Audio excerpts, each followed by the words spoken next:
Napasok na ng mga otoridad ang sinasabing pinagkutaan ng Maute Group at napasok din po yan kung saan nakasama ang GMA News. Nakatutok din live dito sa Marawi City, Mil Sumangil, exclusive. Mil?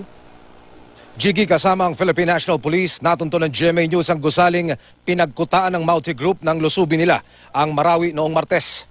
Bago ito, pinasabog ng Explosives Ordnance Division ng Special Action Force sa mga bombang natagpuan sa tabing kalsada.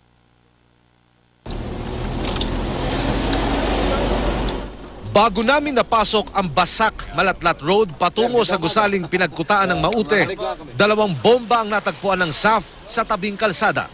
Pinalayo ang aking team, isinara ang kalye. Tsaka lumapit sa location ang Explosives Ordnance Division. Sinuri ang bomba at pagkaraan ng ilang minuto, pinasabog ng SAF EOD ang nakitang 40mm cartridge explosives. Dito na nakapasok ang aming team sa lugar.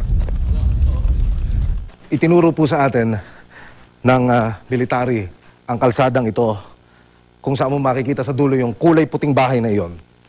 Ayon sa AFP, dito nagkuta ang Maute Group sa loob ng ilang araw bago tuluyang umatras palayo dito sa Marawi City. Pababa ang daan at sa dulo makikita ang paupahang ito. Sinamahan po tayo ng PNP para tuluyang ma-penetrate itong area. At makikita nyo sa labas nung sinasabing pinagkutaan mga kulay itim na damit. At may bandolier po ito, no? Yung tactical belt. Mga pouches. Ito ho ay lahat natagpuan sa harapan mismo ng bahay na ito kung saan nagkuta ang Maute Group. Burdado ng mga tama ng bala ang pinagkutaan ng kalaban. Pagpasok namin, unang tumambad ang lutuan at pinagkainan ng Maute. Sa loob, may mga damit, mga pangsundalong pantalon at kulay itim na damit na kung tawagi, lambong.